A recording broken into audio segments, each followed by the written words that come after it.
The following program is produced by the Tech Talk Radio Network. This is Alice Cooper, the original Technotard, and you're listening to Tech Talk Radio. Welcome to another episode of Tech Talk Radio. I'm Andy Taylor. I'm Shawn DeWeerd. And I'm Justin Lemme. We have the show that talks about computers, technology, and the... Hold on, let me get this boot off my head. You just stepped on me.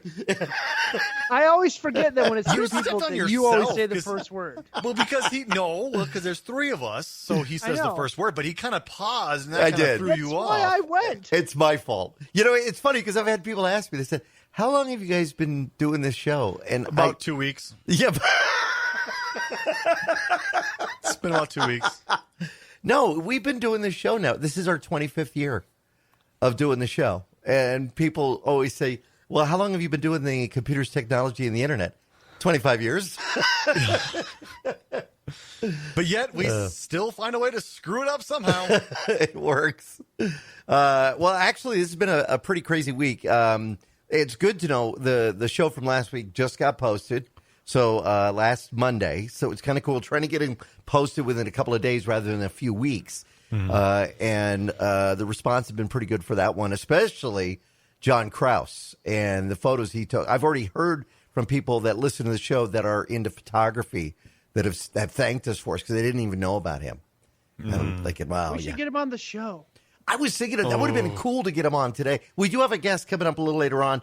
Rosemary Roller, I'll just tell you about that. She's a communication specialist with Go.Verizon, and they are contracted with Verizon. They work with them, and she's going to be talking about the phishing attacks that have been happening on the web and what states, and we've got it on my Facebook. I'm going to put it on the website and our blog. What states are the most vulnerable? Which state, let me ask you, do you think is the most dangerous state to be online with when it comes to vulnerabilities with phishing and cyber scams? California.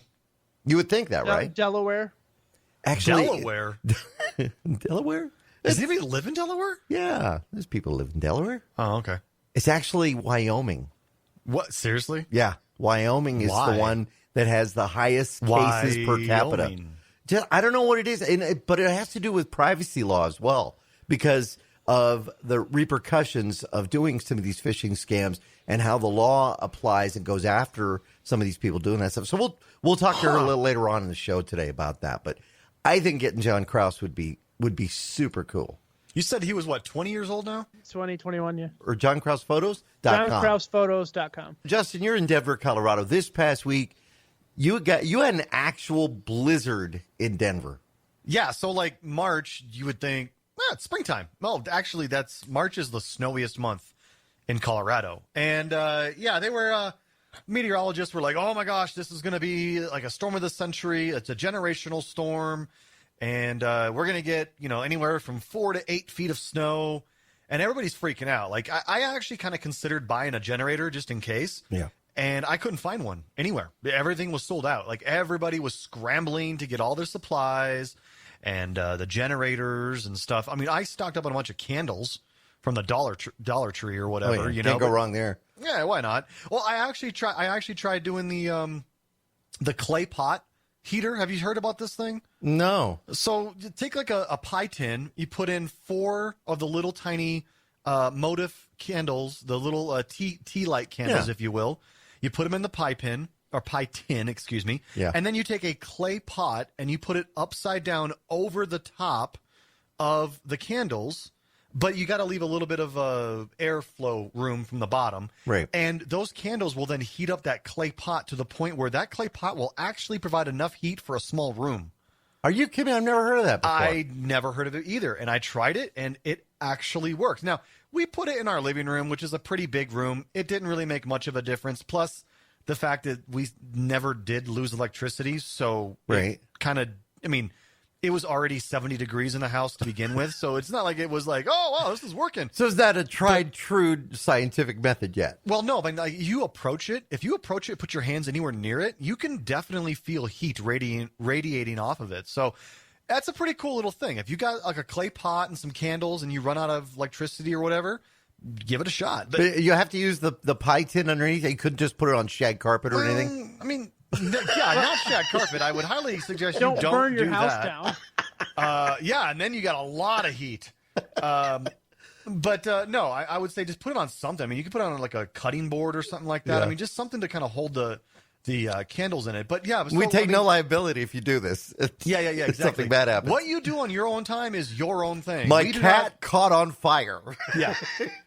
Tech Talk Radio is not responsible for anything you may do to yourself. No, but like, so they said there was going to be this huge storm, and it was supposed to hit Friday night. So Friday night comes, it's raining a little bit. I go to bed, I come out, wake up the next morning, it's just wet. It's not even snow, it's just wet. And I'm like, oh, great. And then all of Saturday, all the meteorologists on TV, oh, it's coming, it's going to hit, you better be careful. Oh my gosh, and by Saturday night, it was still just barely even snowing. I'm like, okay. It's so disappointing, isn't it? I was like, come on, guys, this is getting ridiculous. Like, it goes back to the whole, that whole meme thing about fake news. It's like, you guys are just doing this to make money, sell advertising. This is getting ridiculous. Like, you're fueling the fire, and nothing's happening. Yeah, this is coming from guys that work in TV too, right? Yeah, I work in TV, and I'm like, this is getting ridiculous. And then I go to bed. I wake up Sunday morning. I'm like, oh, I was wrong. Yeah. Like it hit Sunday morning early, and it was insane. It was relentless, wasn't it? It was a blizzard. We got 24 inches in about 24 hours. So it was about an inch an hour. But the wind was just whipping around, blowing the snow. We had 4-foot drifts. It was crazy. It was all day Sunday.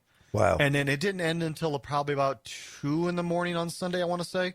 But yeah, it was a pretty big one. It was funny because I actually made a post on our little neighborhood Facebook page, and I used the GIF, the animated GIF of John Travolta from Pulp Fiction, where he's kind of looking around going, what? Where? Yeah, I've seen and that. I was like, yeah, this is the snowstorm. And he's like, what? Where? And then when it hit Sunday, I made an update to that post, and it was an animated GIF of John Locke from the TV show Lost. Oh, yeah. Saying, I was wrong. And everybody kind of laughed at that because they thought it was kind of funny. I was like, yeah, I was wrong. We're getting hit pretty bad. So, yeah, I want to say, yeah, it was about 23, 24 inches of snow. Now, yeah, I saw you with a post, something about that you were actually getting, because of the winds and everything, dirt from New Mexico that was not blowing New Mexico. in. Mexico itself. The original Mexico, not New Mexico. The original Mexico. Yes. Yeah, Sounds like a restaurant. Yeah, I know, right? No, this was it wasn't Casa Bonita, okay? It wasn't down the street from Casa Bonita in Denver. No, I love that restaurant. I go there every time I come If to you've Colorado. never been to Denver, you gotta know Casa Bonita. It's so famous. It was actually featured on an episode of South Park. Oh, wow. But Casa Bonita is a great place. Anyway, just look it up if you had never heard of it. Anyway, no, the storm came from Mexico. So Baja California, all that stuff, it got all of that moisture and the dirt from Mexico, brought it up, and there was a layer. Like, you could see where all the snow was being laid down. There was a layer of brown all of a sudden, just right in the middle of it. And Misa and I were looking at it going, what is this? Like, why is there brown snow all of a sudden? And then to come to find out, it's all the dirt from Mexico. That's blowing in with that, man. Yeah. We had I did a remote on Saturday in the afternoon, and I get out there, and I left my jacket in the car. Oh, I'm not going to need my jacket, right? It was a little cold. You live in Arizona. Right? You would think. 20 seconds, we got snow. For 20 seconds, snow was falling on the remote. Seriously. Seriously. We had in Tucson. In Tucson. We had snow up in the mountains. I lived there for 10 years, and I only saw snow one time. It was on Easter. It seems like it's coming up every other year now that we're getting it. And we got some already this year. Tucson got a good dropping of it. But, yep. but that we darn had snow, global warming. And it was like, oh, no, they're going to cancel this thing. What's going on? And then 20 seconds over, it was over. Would you believe that, seriously, the next day was like 78 and sunny? It's just the way it works here. That's like Colorado. I mean, we'll have snow one day and 65 degrees the next day. How about Indiana? How did you guys get hit? It was just about 60 yesterday, and then today it was in the low 30s, and it sleeted. See? And snowed about a half an inch today. See? And it just so happened it was right after we finished setting up cameras for tomorrow's event. So oh no, perfect timing. We got them all covered up, and then we got inside and it started sleeting. So we were pretty thrilled that it was not happening, but it was very, very windy today. I think we had 30 to 40 mile an hour winds sustained with 40 gusts. Yeah, it's pretty wild. When you work right next to a big stadium like that, the wind just gets a wind tunnel right between the two stadiums. I bet. So what do you do where, like, when you need to get your weather reports? Like, how do people always say, how do reporters get it? Do they get it from the Meteorological Society, or where does that come from? Well, usually a news station has a subscription to WSI is a big one. Yeah, WSI or Weather. I think Max, it stands for Weather Systems International, or Weather Max. I mean, there's a handful of different places. You subscribe to them, and you basically just go and they provide the radar generation and basically the they do their forecasting job. and stuff. Yeah, they do your job for you if you're a meteorologist. Yeah, you basically you just look at the report and go, oh, okay, I'll be a pretty face on TV now, and I'm just going to talk about what they told me to talk about. But it was funny, is Saturday morning, I there was nothing on the ground, and I messaged my neighbor. I'm like, hey, you want to use a snowblower real quick? And he's like. He was like, yeah, I wish I could be judged on my performance on my job the way a meteorologist can. I mean, seriously, it's so funny because they can be so wrong, yet they get to keep their jobs. Well, I don't get it because, okay, so I'll go to National Weather Service, NWS.com. I'll look there, and I'll get a forecast, and I'll look at the forecast, and it will say a 40% chance of rain, mostly sunny skies. But then you go to weather.com, and it would be something completely different. Yep. Like completely the other side of it. Now, I've heard of this site, Digital Underground, and I've heard that that's supposed to be like a good site for getting weather updates. Sean, you've used it? Hold on. Digital Underground is a band. Well, I think it's just called Weather Underground. Weather Underground. That's it. Weather Underground. That's I got them mixed up. Yeah, Digital Underground was a band with Tupac, right? Oh my God. Yes. Weather Underground, thank you. Well, yeah, I subscribe to Weather Underground. It's like $1.99 a year. Oh, I didn't know you had to pay for it. No, well, you don't have to, but I paid for it because, well, I'm want to support him, but literally $1.99 a year. Sure, I'll do that. You know what I have to do? You know, actually, what I found to be really helpful. I don't think anybody else does this.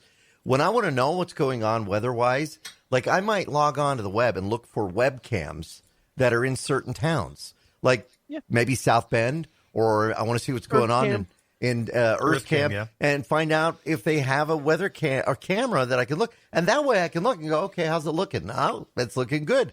You know what I do when I want to know what the weather's going to be like? I walk outside and look up at the sky. and then I check my knees. And if my knees hurt, I know it's going to rain. You know what? It's like the people that hang a rock outside. if it's oh, the old bones are creaking. If it's dry, it's not raining. If it's wet, it's raining. If it's gone, tornado. Yeah, tornado. If it's gone. Oh, boy. You know, people are still talking about Bitcoin.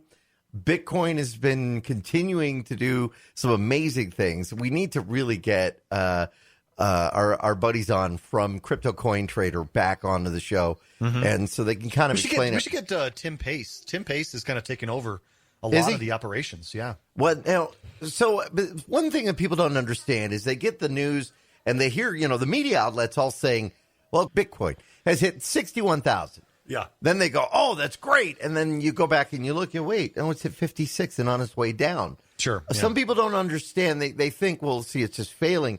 What is going on in that period when it hits this mark and then suddenly you see it start to drop? Well, I mean, it's just like any typical stock. I mean, the thing about crypto versus stocks are regulated. Mm-hmm. They're regulated by the SEC. SEC. Yeah. Crypto's a wild, wild west. There's no regulation on it yet. Now, there might be someday. But the thing is people can pump and dump. That's what they call it, pump and dump. They'll talk big about a particular crypto.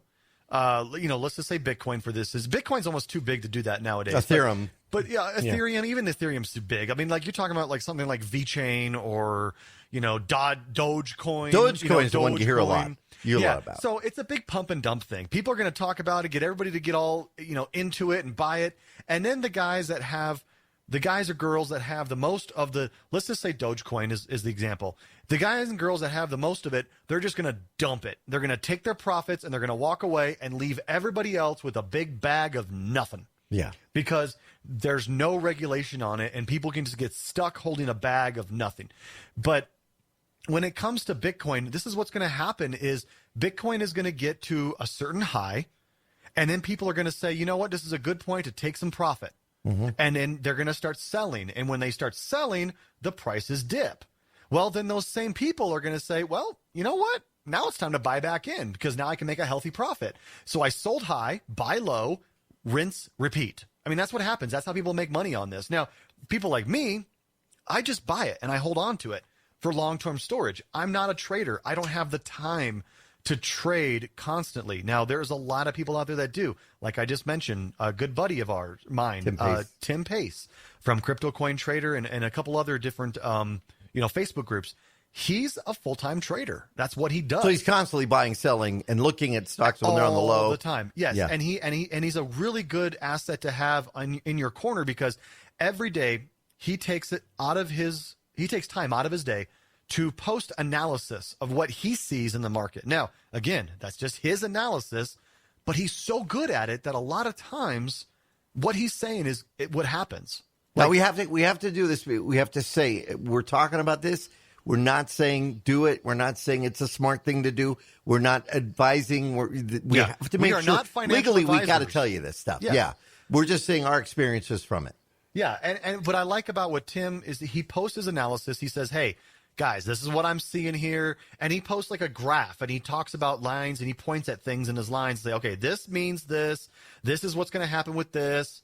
And, this is what I think you should do if you're in this particular situation. And it's a lot of times ends up being true. And that's really cool. So, yeah, I'm going to reach out to him and see if he'd be interested in talking a little bit about it. It's been a while. It would be kind of cool. So this week also on Monday, there was a big issue with Microsoft Azure. Some people don't know exactly what that means for them. And that basically related to authentication and people logging into some of their services that might be hosted on those servers, right?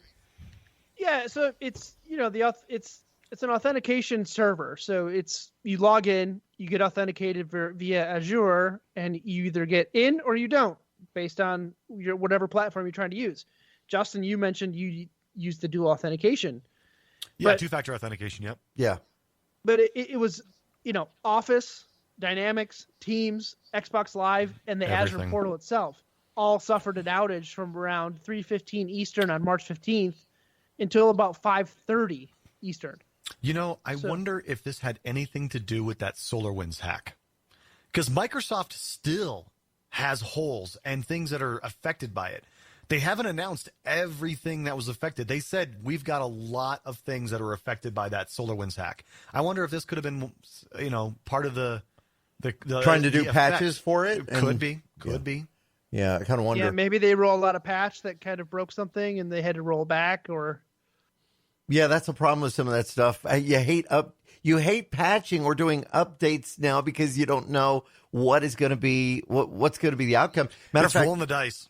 It really is. As a matter of fact, the product I showed on television this week, I showed the T6 from Terryza. It's an Atom, Intel Atom-based computer about the size of a large flash drive. And I don't know if you've seen this thing, but for people who want to be able to carry their PC with them, it plugs into the HDMI port on a television. And then with Bluetooth, if you got a Bluetooth, keyboard or mouse, you can go ahead and connect to it. And basically, you've got a Windows 10 Pro computer there. They sell for $129. Oh, really? But one of the things they said is don't do the updates. Because they found that when you do the updates, you roll it up to 20 HD or some of the other Windows updates, you effectively kill the dual band Wi-Fi that's on the stick, and then what do you do? Because there's no Ethernet port on it. It's the size of a flash drive. Yeah. So you gotta be really careful about that when you're doing your updates. We always tell people update, but really seriously, got to look into it, do some research before you do it, and make sure you back up. Mm-hmm. Yeah. But yeah, this thing was actually pretty cool. We were supposed to show a product. I've been waiting waiting. It hasn't arrived yet. So I thought, okay, I'm going to have to buy something. I'm going to have to show it. What am I going to show? And I had two choices. Because remember, I got to keep this because I'm buying it. Yeah. So it was either buy a Western Digital 1 terabyte M2 or go ahead and do this portable Pocket PC. And I decided that would probably be a little cooler than showing off new hard drive technology. Although I really do want to get one of these M2 devices. People are saying they're super fast. Well, the NVMe. Yeah. Yeah, I have NVMe drive and my computer. What is it? I think it's a terabyte. Yeah, terabyte. And that's where I put most of my games on now. I mean, I actually recently just uninstalled Flight Simulator and then put it back on the NVMe drive. And I mean, yeah, NVMe drive's fast, but you know, do you notice it really? Nope. No, not on Flight Simulator, but I think that's because Flight Simulator just is not optimized yet. But right. I mean, I haven't really tried any other games. Valheim is the only other game I've been playing right now. But yeah, Valheim launches almost instantly. But that, again, that's not a very graphical powerhouse game like Flight Simulator is. But yeah, NVMe. Yeah, that's it. NVMe drives. Non-volatile memory. Yeah. Like it has to plug into a certain port. If you have the port, only on newer motherboards. Only on newer motherboards. Yeah. I've got the 170A from Asus, and it does have the port for it. So I thought, well, I wonder if I'm going to really benefit from it. So I don't know. And I asked my son, who works a lot in tech, and he said, he couldn't see the speed increase at all. Yeah. And it's a difference of about $30. If I was going to go buy, a 1 terabyte, SSD, the difference is generally about $30. Takes up a lot less space, I'll tell you that much. Yeah, that's true. Yeah. But then again, SSDs are flat. I mean, yeah. Well, yeah, but this is like literally the width and length of a stick of RAM. It's pretty small. Now I just have to come up with a use for this Pocket PC. What are we going to do with it? I don't know. Server. There you just go. To make a server? Plex server. A Plex server. Well, I got Plex on my main computer. Should I just make it and then plug it into the router? And just do it that way? No, it can't because it's HDMI. You could use it as a Plex player. Oh, just a Plex player. Yeah, there you go. Because it has 64 gigabytes on it. So I could, that's a good idea, actually. You could do that. Yeah. I like that. Plex is doing all kinds of things now. I don't know if you saw it. They just added AMC. Oh, yeah. Yeah, Plex did. They got, not only AMC, they got a couple other ones, too. Yeah, they got IFC. They got IFC, AMC, so you can watch The Walking Dead. And you don't have to pay for that. That comes with Plex TV. Yep. So you get Plex, get the app, and you can watch it on your television or whatever. But now you have access to those. Somebody was asking me the other day about Tubi, if Tubi was a good deal, if that was something. And that's, again, I believe that's a free source for you to watch shows that have commercials in them. Ad supported. I don't know what you watch. Mostly between Netflix and just YouTube. Mm-hmm. Just do you watch Pluto? Netflix, Disney Plus, YouTube TV. Do you watch any of those extra add-ons like Pluto.tv or anything like that? No, not me.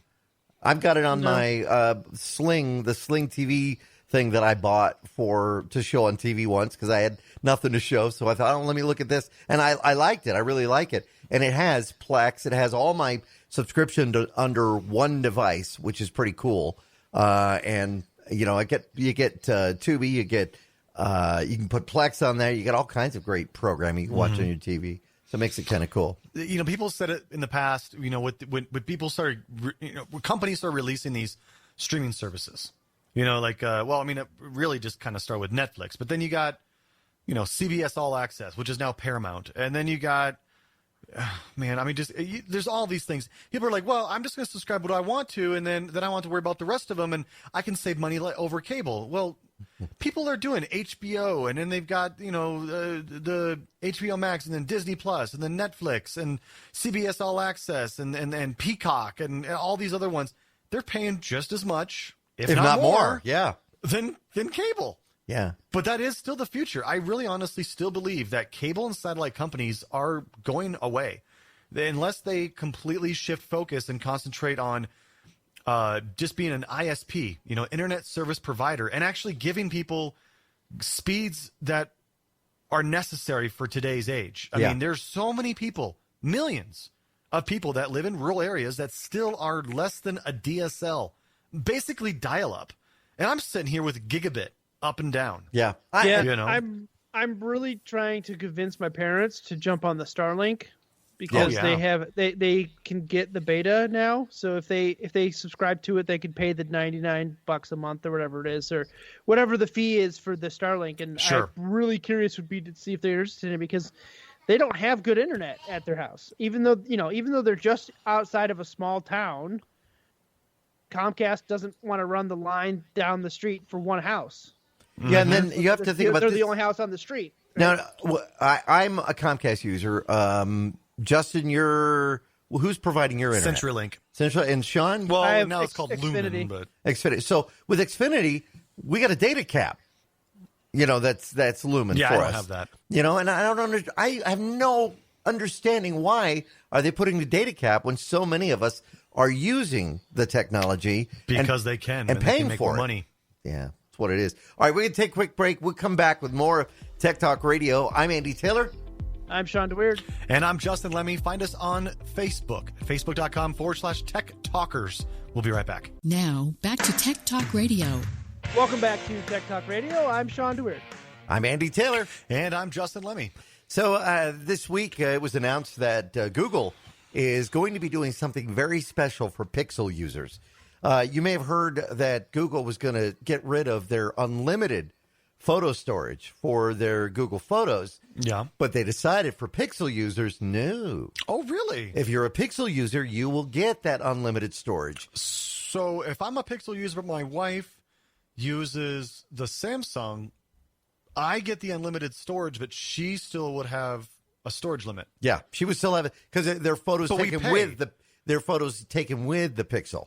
Okay, but we pay Google. I think I pay them $2.99 a month for extra storage. Yeah, well, you're just going to keep paying for them. Right. But now you got the Pixel 5 and you really didn't even tell us about it as far as what you thought about it.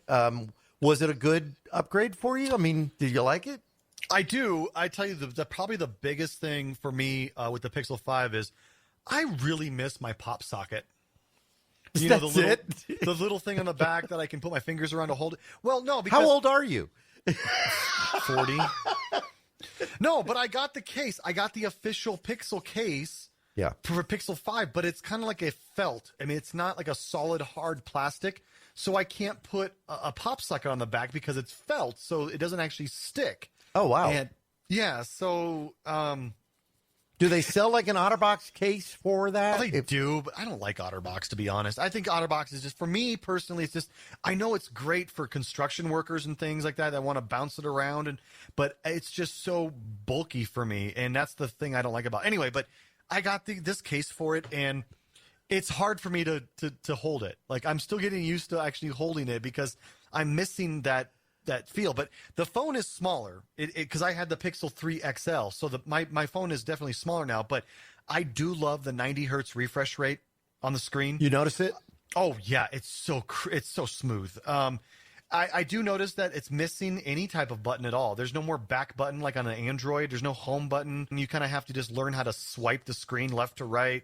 I'm kind of getting used to that. I mean, so it's still Android, but I love the camera. 4K video at 60 frames a second. I love it. When I want to take a video and I want to upload it to something like Facebook, they compress it back down to 720p at 30 frames a second. So you totally lose all that fidelity with it. So yeah, if I really wanted to take a video, I kind of have to just upload it to YouTube, then share it from there, I guess. What is the best social media outlet really for sharing your videos? Is it going to be YouTube because of that? Well, maybe. Vimeo, but you have to pay for it. Why do you say Vimeo over YouTube? You can control what resolutions you get. I feel like they compress it less. They give you the option to show the native resolution, and then they compress it down to a small, the 1080, 720, the 360, whatever. I had great success with Vimeo. I just couldn't justify the $299 a year for the professional version anymore. $299 a year? $299 a year for the professional version, or where it's $2.99. Yeah, or we're like $299. That's what I'm asking. $299. Okay, we're stuck on zeros there. Yeah, no, you forgot the decimal there, Shawn.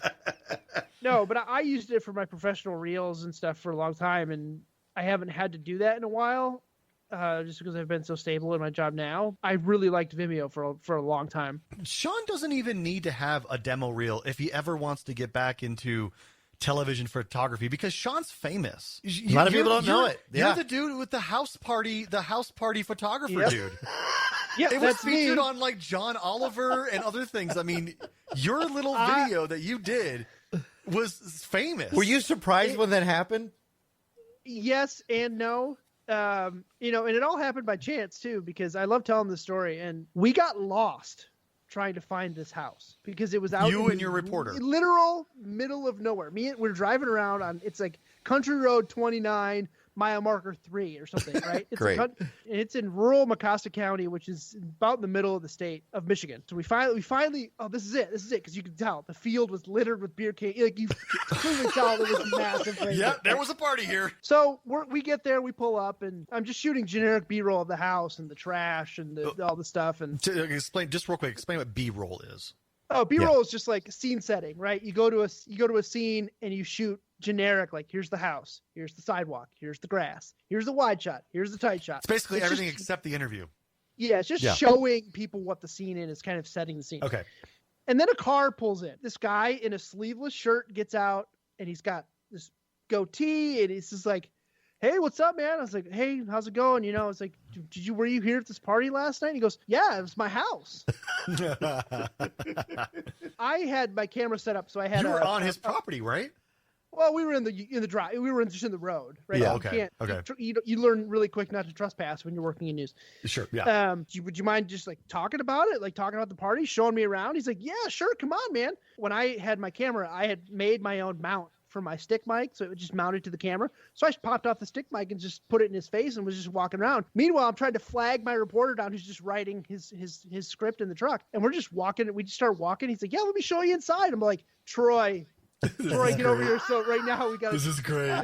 This is great, right? So we go in the house and he's showing us around. The house is completely trashed. Carpets are soaked. A college party gone wrong, right? Yeah. Everything.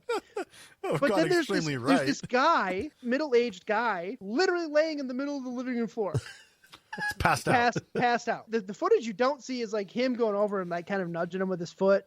And, like, right? Guy passed out on the floor. And this guy's just, he is out. I didn't make this kid pass out on my floor. 14 hours later after the party, and he's just passed out. He's still there. But he's still alive. He's going through this whole spiel about how parents are mad at him for he had this party. He's like, well, parents, it's not my fault. I didn't force anything down any kids' throats. I didn't do this. I didn't make this kid pass out on the floor. And I have earbuds in the whole time, so I hear what he's talking about. So I just pan over and show the guy passed out on the floor with the camera. I didn't make this kid pass out on my floor. It's everybody says it was staged, it was fake. so It was perfect. just me reacting to the content I was shooting, and I'm like, oh, I might as well just show this kid passed out on the floor. I then I don't went see back, his face and then it was because it. his face is kind of hidden, so you don't see his face. It was unreal how that happened on a Sunday, right? Because the party was Saturday night. We went and shot it on Sunday. The next day, Kimmel aired it on his show. Kimmel. Yeah. Kimmel did. All right. Jimmy Kimmel aired on his show, and then it just went all over the world. Our newsroom was blown up. The other stations actually stopped covering it because they couldn't compete with our coverage. It was just unreal. It was on every blog. It was on Gawker. It was on, every national news outlet had it covered. Now, did they give you credit for it as being Just call the? me the camera guy. It's just the camera guy. Just the camera guy. Because everybody, in all these, all these blogs and stuff, people are like, props to the cameraman for the best shot, and everything and stuff. Maybe a week later, the guy in the video reaches out to us and says, I want to reach out to Kimmel because I'm still alive. Because Kimmel said something about if he doesn't move until Thursday, call somebody or something. Oh, there Yeah. you go. That's So good. he's like, I want a rebuttal to Kimmel. So we go and we interview this guy, and we interviewed him, and it, again, just as funny as the other guy. Just unbelievable. When you're shooting news and you've got something good, Oh yeah, it's Yeah. gold. and It's gold. we aired it, and Kimmel picked it up again the next week. Oh, that's And great. aired it again. And it actually made his top 5 TV clips of the year. Oh my wow, gosh. that's awesome. In I think it was 2015, 2016. Is it still on YouTube, this video? Oh, it's still everywhere. Yeah, it's still everywhere. And it's funny because I talk to people about this and they're like, wait, that's you? You shot that? It's like, yeah, I know. It's not. You have to tell me you're not the guy on the floor. You have to tell me you're the guy shooting. I'm the camera guy. Well, I kind of had something similar. I was the engineer in the morning show, and they happened to go live, and they were trying to do this. This guy had a water jetpack on, and he was like, hey, say good morning. It's like, and it's live right now. And he goes to take off. And, I remember and this. the reporter's watch clips the kill switch on the jetpack, and the guy just falls right into the water, and then they go to the Fox 5, like the thing. And then the anchors are just laughing, and they cut back to it, and the guy's back in the water, and he's going back up, and they're just laughing at it. And initially I grabbed it, and I put it up on YouTube right away, not knowing, obviously I don't own the rights to this. Yeah. So the guy that who was the webmaster guy for that station, he was like, "Did you upload that?" I'm like, "Yeah." And he goes, "You better not monetize that. What happens if I do?" And he's like, "You'll get sued because you don't own the rights to it." I'm like, "Okay, fine." And I got hit up by YouTube like 3 or 4 times. Like, "Are you sure you don't want to monetize this? Because you've got like 5 million views on this video." And I'm like, "Yeah, I know. I really want to, but I can't." Yeah, that thing got picked up by John Oliver, Jimmy Kimmel. I remember seeing that. Jimmy Fallon. I remember seeing when it happened. It was hilarious. Oh, yeah. And again, it all boils down to timing. With Shawn's, it was timing. You moved the camera at the perfect time. But it's just all of that whole day was just timing. It's like, hey, go cover this raver party. Okay, God, it's like 2 hours away. Do we have to drive all the way out? Do we really? Yeah, now you don't. Then we got lost, right? And then we're out in the middle of nowhere. Being there, the car pulling in, the guy getting out saying, "Yeah, this is my house. I'll show you around." It was just like, is this really happening right now? Yeah. Right? Is this it's one of those times in news where it's just like, you hit record and you don't stop. Yeah. For any reason. There is a really good YouTube page. If you ever get a chance to take a look at it, it's called News Be Funny. And every month they compile news bloopers. And it's kind of funny because sometimes the host will go, "Well, this is going to make the blooper reel." And they send them in. Dee Cortez, who works in, I think she's in Boulder, used to be here in Tucson, is a good friend of mine. I helped her put together her reel for getting hired in Boulder. But she made one of them. She ended up making the reel, which was kind of cool for that month. But they do a year-end, and then they do a monthly, and they're just hilarious with things that go wrong in the studio. I can usually tell because my that jetpack video that I told you about usually ends up making a lot of those news blooper reels, and I know that it gets featured somewhere because I'll start getting all these emails in my inbox from people making comments on my video like, "Oh, that was funny," and it's like all of a sudden I'll go like 6 months with no comments, and then all of a sudden I get like 100 comments on it. I'm like, "Yep, somebody else big just picked it up." You want to know what I did on our Tech Talk Radio YouTube, which we do have. Please subscribe and follow. I had no idea that people could leave comments. What? And it was about 2 months ago. I was like sitting on the page and I just downloaded YouTube Creator Studio, and I went through and I found out that, oh wait, people have left comments. Now we're talking on videos that were created 12, 13 years ago. Oh, wow.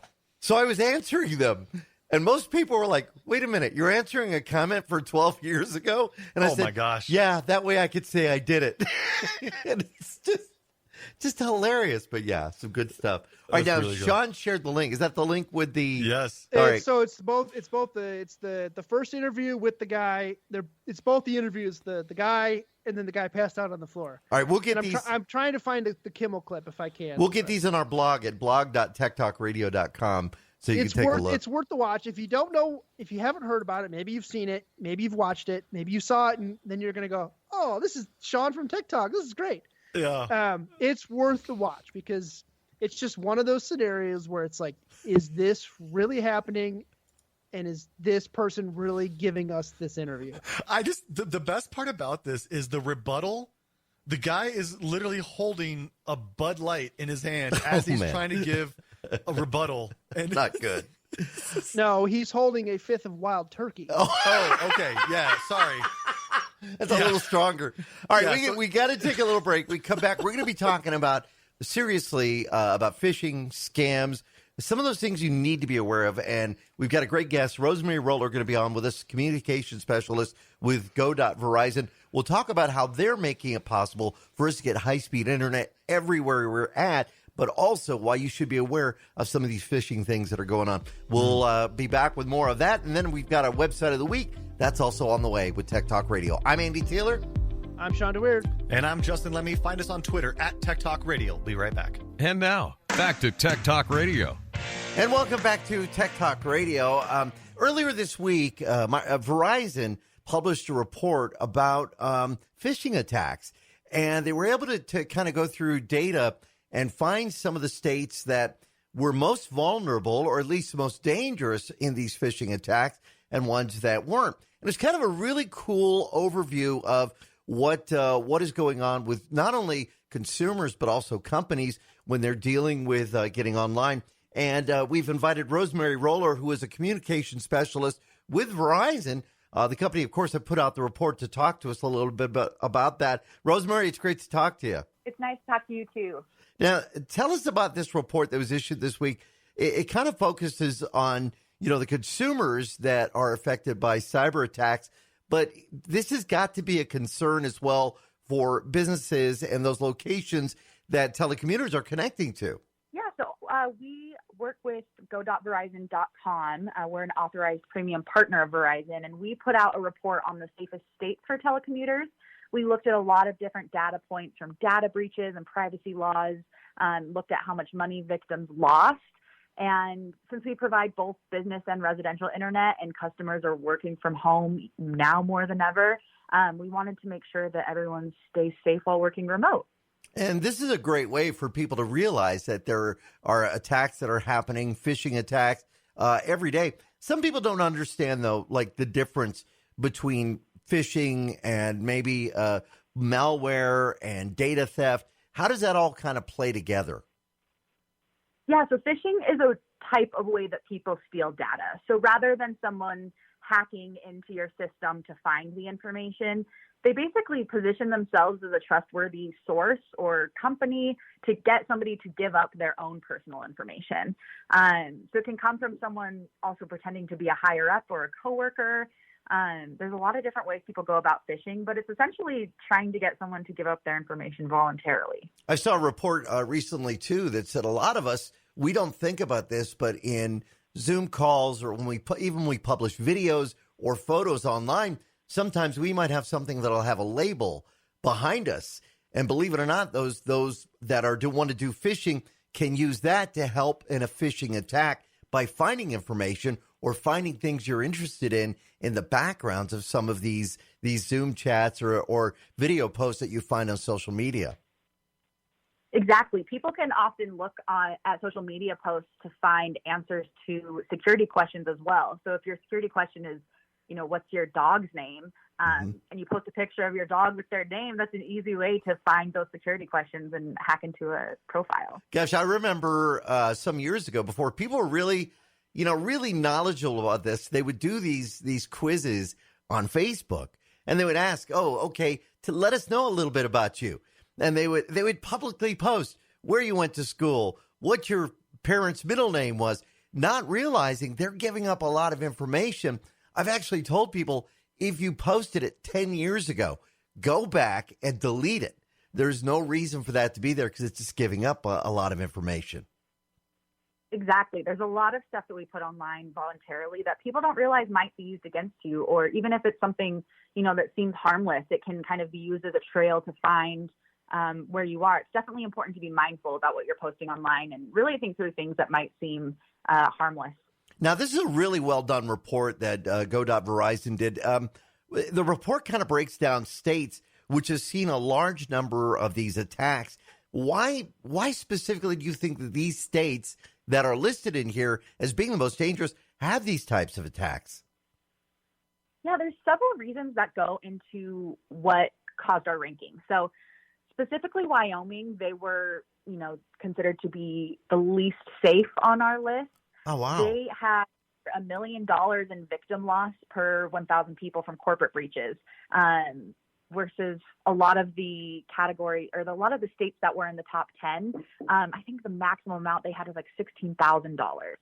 So they also didn't have a ton of internet privacy laws, and there's several factors that can go into these amounts. But the states that were the safest had far fewer breaches and very little victim loss when they did have a breach. So when these people are doing these phishing scams, what really is the goal? Is the goal to get, into a credit account, to a bank account, or is it really just to get the most amount of information so these hacks could be used tomorrow, next week, or even months down the line? Yeah, there's a lot of different reasons that hacking and phishing happens. And it's important to note, too, that a data breach doesn't just have to be someone maliciously hacking into someone's website. It can be as simple as a coworker someone not knowing that they have access to information and happen to come across a document that they aren't supposed to see in their company. So, yeah, it can be something that's innocuous and, I happen to see that information and companies need to tighten up their data privacy. Or someone can come in, find information, and eventually use that to steal your identity. Yeah, in the past year, a lot of us have been working from home, but we're connecting to our corporate, infrastructure. What happens in between, or what happens, what we're doing can be giving away a lot of information, which could actually put the company in jeopardy. Exactly, which is why it's super important that companies not only have privacy policies, but that they're continually educating their employees. I know personally, I've received specific training on what to do with certain data, and I have to take a quiz at the end of if I see this information, what can I do with it? And it's important that companies stay up to date with their policies, and the field is ever evolving. It's important to keep changing your policies as new information comes out. Now, how do these states' privacy laws play into some of this? We mentioned Wyoming, and Wyoming, you don't think it was a hotbed for tech, but their privacy laws are probably a lot different from some of these states, which, seem to be faring a little better in this report. State privacy laws can either protect someone from having or becoming a victim, or supporting them if they are a victim so they can have legal action. Companies are part of those state laws. So the companies have to follow the state laws where they're headquartered.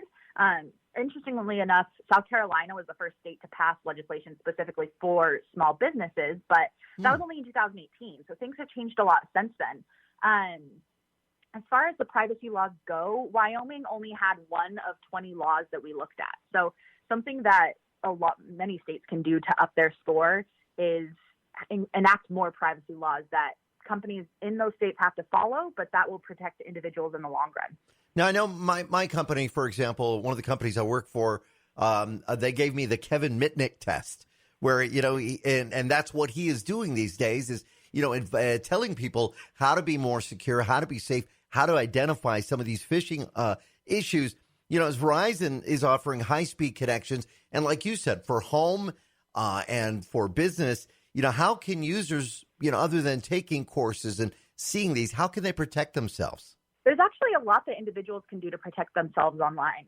Most places will allow for multi-factor authentication, which can sound onerous, but sometimes it's as easy as just, logging in on your phone as a second source so that the apps know that it's you logging in. Using an encrypted password manager is actually really helpful once you get over the initial hump of getting your passwords in, and updating your software regularly so that the software that does enact more policies and protections is going to protect you in the long run as well. Rosemary, I'm really looking forward to more of a rollout of 5G, and as we're seeing that on the the horizon, we're going to see households able to use this technology from Verizon. Are we going to be able to see that laptops or even our desktop systems, where instead of connecting through one of the big cable providers, we might be connecting everything now through Verizon? Yeah. So long story short, if you have the right type of 5G in your area, and as it continues to roll out, you have a device that supports 5G, you could technically work from anywhere by just using your phone as a hotspot. I know I personally have worked from my phone hotspot several times, which, can have its own dangers in that you want to make sure that you're protecting that network. But yeah, we're seeing a larger rollout of 5G. And even though our 4G LTE network is nearly as fast right now and is available in far more communities, so people are still in good luck right now with the access that they have. But 5G will continue to roll out, as time goes on, and we're excited to see users be able to use that in a more mobile capacity. In many situations, say, when somebody takes their mobile computer and they've got to go set up they now go into coffee shops or, donut place or whatever, and, you're invited to use their Wi-Fi connection. Aren't you really off the bat safer by actually having your own hotspot or even using your own smartphone for the connection? That depends. I think the safest route in that would be whether you're using a hotspot or their public Wi-Fi is to make sure, that you've got password protection on your personal hotspot. But if you're going to be on any sort of public network or someone in public could find, you want to use a VPN, so virtual private network that will mask your address, so it makes it a little harder for people to take advantage of your software. And they really aren't that hard to set up. A VPN is pretty much you get the account, you sign up, and you're ready to use it. They There's a ton of different companies that offer VPNs now. I see ads for them all the time. People often use them even to just watch Netflix in different countries. So they have I've done a wide range. That's how I saw the Gordon Lightfoot special months before it was available, because it was available in Canada, which made it kind of neat. Now, our listeners want to check out this report, Rosemary. What's going to be the best way? Because I think everybody should take a look at this. Report is on go.verizon.com/resources. You can find it there.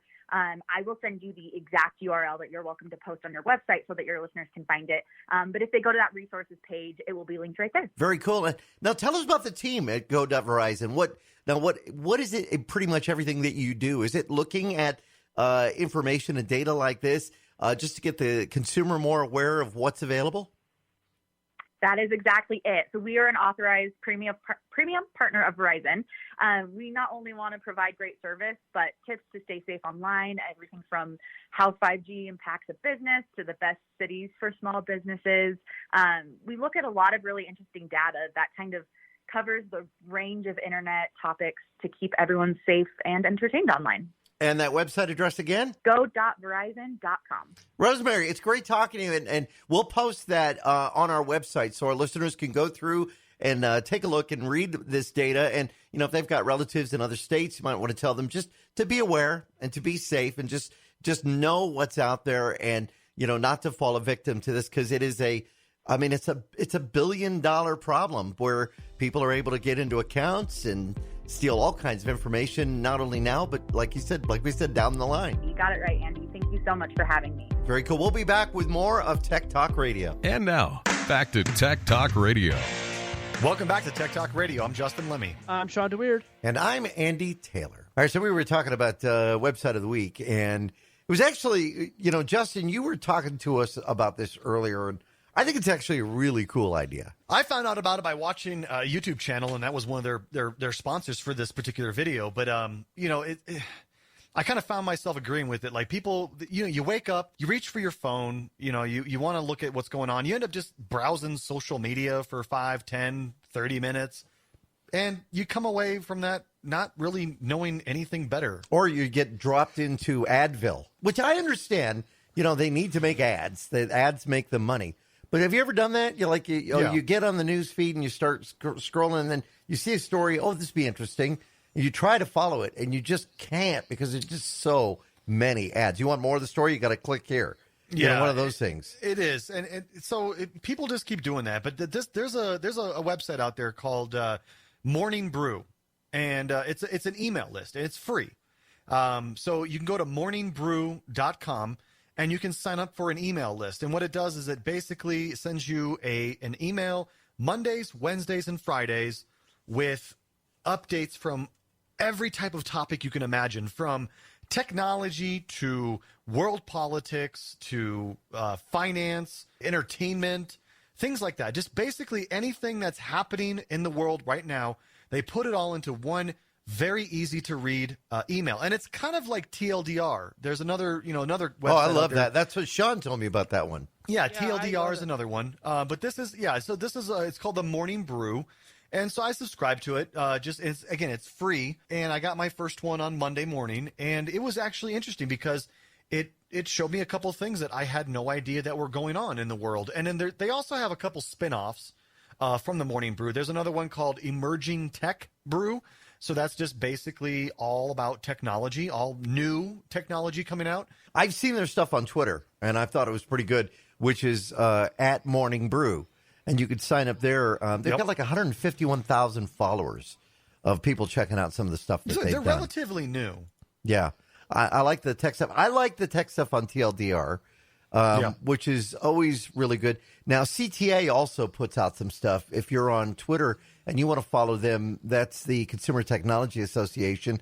They post a lot of good stuff, stuff that happens daily, like what's the big emerging tech trend for the day, the whole bit. So those are some good ones. But this is a good one. I like it for our website of the week. Yeah, absolutely. Yeah, Morningbrew.com. I just checked it out, and it looks pretty legit. I just breezed through the brew, and all right. Well, that's it for this week's Tech Talk Radio. Be sure to tune in next week. Tell your friends. Subscribe. You can find us on all the major sources for streaming out there, and of course, listening to us right here on the radio as well. So we appreciate each and every one of you.